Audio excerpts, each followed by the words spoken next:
Most of the data we refer to are either FAO or UN data, which, in fairness to them, you'll see below the data estimated.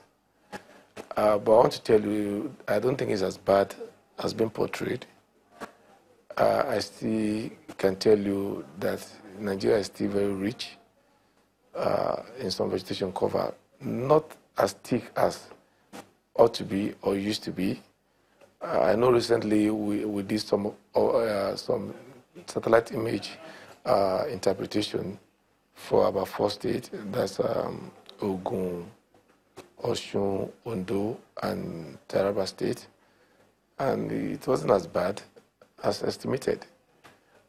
Though some level of deforestation is going on within there, but they are manageable, and if stopped now, regeneration would not take too much time. So the vegetation cover of the country is not as bad as being portrayed. We couldn't have lost about 95%, and we're still here. It will be very, very difficult for us to be still here, and Lagos is still floating on water. Then that would have been very, yeah, I know that there's some serious distortion in what ought to be, particularly a mangrove. When we talk about mangrove, we talk about the data part of this country owing to the oil exploration activities and co. But I know there's also meeting going on that to see whether they can allow it follow so that we can work on the regeneration of such mangrove. So it's not as bad as that.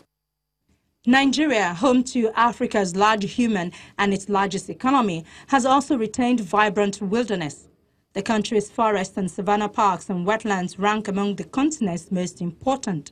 Yes. The top man at the Forestry Research Institute in Nigeria says Nigeria's biodiversity is very rich. I think in Africa, probably the only country that wants to compete with us in terms of our biodiversity will probably be Congo, DRC. Jokes apart, Nigeria is very rich. In one of my lab here, in the herbarium here, we have over 125,000 species of various plant species in Nigeria biodiversity, which is the largest herbarium in West Africa and probably competing in Africa. 125,000 different plant species is not a joke. And if you go to the insect collection in the same department, I think they have close to 80,000. So the question is, how many of these species are still in existence? How many are extinct? To our own capability, those that we can save, we have saved in what we call arboretum for plants. We bring them back,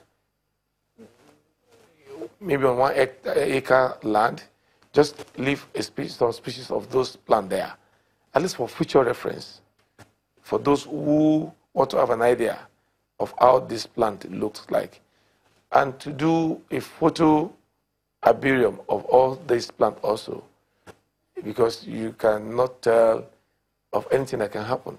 So we're doing a volumetric documentation of all these various species, and with details of what they are, the family they belong, and what were their use or uses for, so that at least that can further research in future.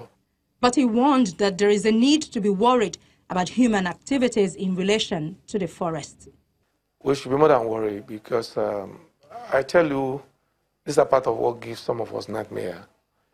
When you have an idea of the volume or the ratio of how much water occupies on earth and land, and you have an idea of what tsunami is like.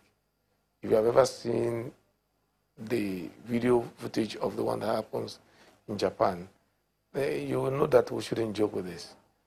Because the only thing, like I told you, that slows down the movement of water is vegetation. And if you find out how much did they even buy this log, that will anger you the more. Bringing down a tree may not even cost 5,000 naira.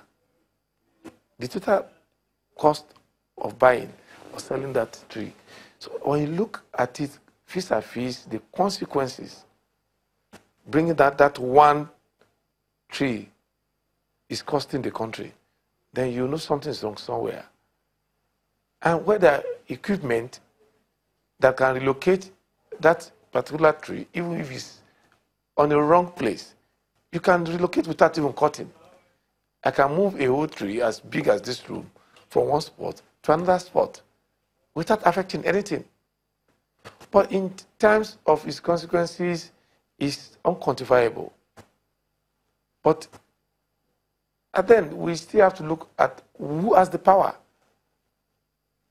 Does the federal has the power?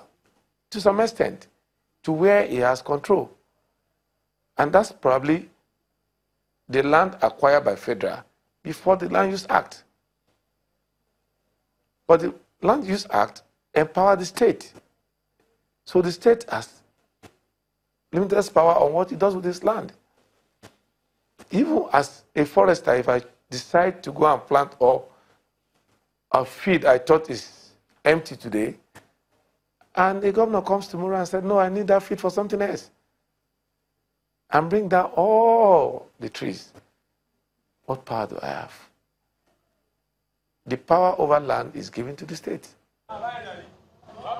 Nigeria's rural populations depend on agriculture for their livelihoods, eking out a living on typically small farms, many of which are expanding into previously remote, forested areas. This pronounced expansion in Nigeria is causing habitat fragmentation and inevitable human-wildlife conflicts.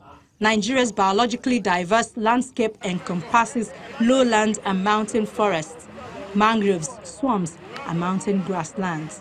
Yet the proliferation of subsistence farms and large-scale timber harvesting forecasts bad news for native wildlife, particularly the African elephant and the extremely rare cross-river gorilla. Gorillas and elephants need large, continuous ranges to survive.